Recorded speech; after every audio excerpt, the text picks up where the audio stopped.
시편 36편. 하나님이여, 주의 인자하심이 어찌 그리 보배로우신지요.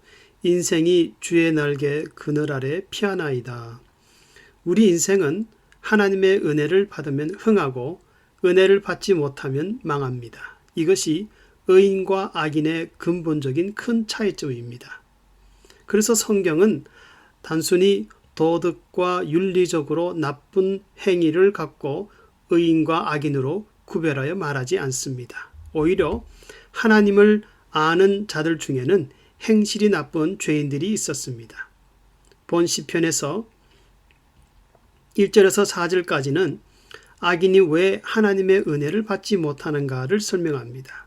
그 이유는 하나님을 거절하며 자기 인생과 상관이 없는 분으로 여기기 때문입니다. 그래서 하나님을 두려워하지 않는 악한 말과 행동을 그치지 않는 것입니다. 그러나 의인은 하나님만을 소망의 원천으로 삼기 때문에 하나님의 구원을 체험하며 살아갑니다.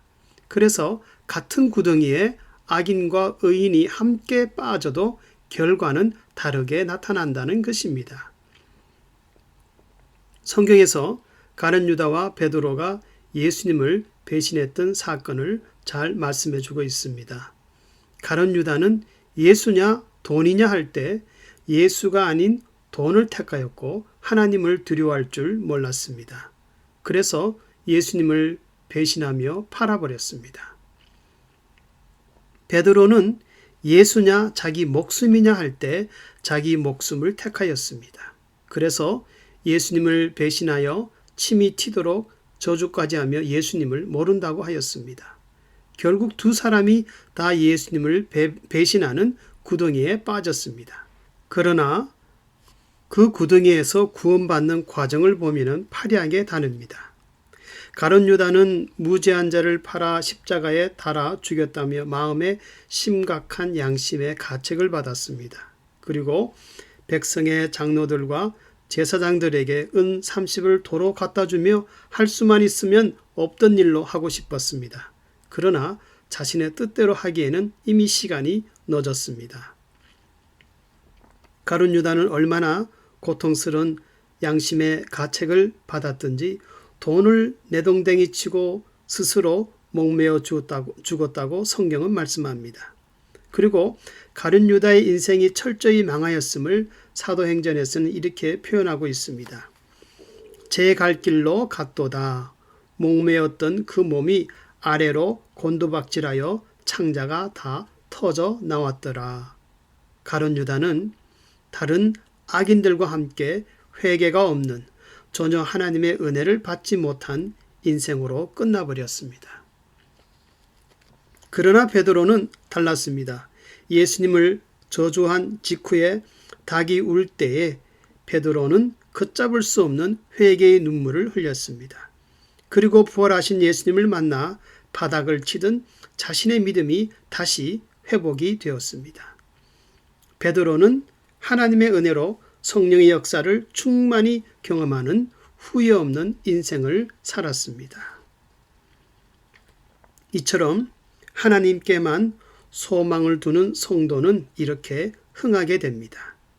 그 이유를 5절, 6절 말씀에서는 하나님의 성품 중에 인자하심이 하늘, 즉 하나님이 계신 천상의 하늘을 포함한 모든 하늘들 그 안에 가득하고 성실하심이 공중, 즉 눈에 보이는 자연 우주의 하늘 그 안에 넘치며 성도를 돌보시는 의로우심과 지혜로움이 충만하기 때문이라고 말씀합니다. 이것을 7절과 9절에서 다시 설명하기를 하나님을 의지하는 성도들을 하나님이 날개 아래 그늘처럼 보호하시고 주의 집에 살찐 것으로 만족해 하시고 주의 즐거움과 생명의 원천이 되는 강물을 마시게 하시고 모든 것을 광명으로 환하게 밝혀주시기 때문에 성도들은 하나님의 자녀들은 흥하게 된다는 것입니다. 그래서 아무리 곤두박질하는 인생이라 할지라도 이런 하나님의 은혜를 받는다면 아무도 망할 자가 없습니다. 마치 탕자가 아버지 품을 떠나 인생이 곤두박질하여 거지처럼 되어서 집으로 돌아왔을지라도 그 아버지는 돌아온 아들을 당장에 씻어주고 새 옷을 입혀주고 손에 가락지를 끼워주며 너는 소중한 내 아들이라 이렇게 외쳤던 것처럼 하늘에 계신 우리 하나님 아버지는 성도들의 잃어버린 모든 행복을 다시 회복시켜 주시는 분입니다. 그러므로 7절에서는 주의 인자하심이 어찌 그리 보배로운지요. 여기서 어찌, how much, 얼마나 하는 것은 하나님의 인자하심을 강조하여 표현이 되었습니다.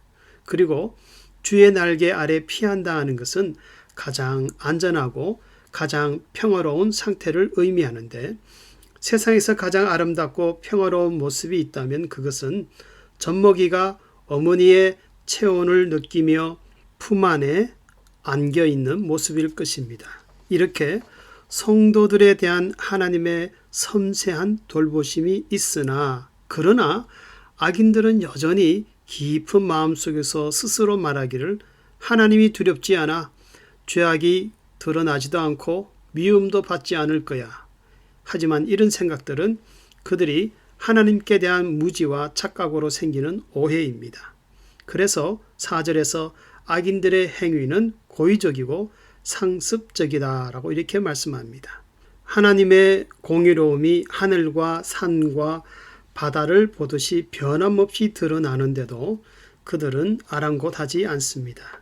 그러나 시편의 성도는 결론에서 밝히기를 죄악을 행하는 자가 넘어졌으며 여기서 넘어졌다는 과거 시제를 사용하여 악인들의 결말이 다 끝나지 않았을지라도 이미 그들은 패하여 심판 아래에 있다고 말씀하고 있습니다. 악인들은 지금도 자신들이 세상의 모든 것을 장악한 듯이 우쭐대고 있지만은 그러나 심판날에는 벌거벗은 자와 같이 영원히 수치를 당할 것이라고 말씀합니다. 성도님들 가운데 오랜 고난을 인하여 하나님의 보호를 의심하는 자가 있습니까? 하나님이여 주의 인자하심이 어찌 그리 보배로우신지요. 인생이 주의 날개 그늘 아래 피하나이다. 하나님은 우리 성도들을 구원하실 때 단순히 자녀로만 삼지 않으시고 하나님을 경험하게 하며 그 경험을 통해서 우리의 삶이 흥하게 하셨습니다. 지나온 나날들을 되돌아보면 하나님은 우리의 삶을 더 나아지게 하셨고 흥하게 하셨습니다. 망하게 하지 않으셨음을 알 수가 있습니다. 이러한 은혜를 선포하며 또한 이러한 은혜를 인해서 끊임없는 찬송이 이 땅에서 천국까지 계속 이어질 수 있기를 주의 이름으로 축원합니다.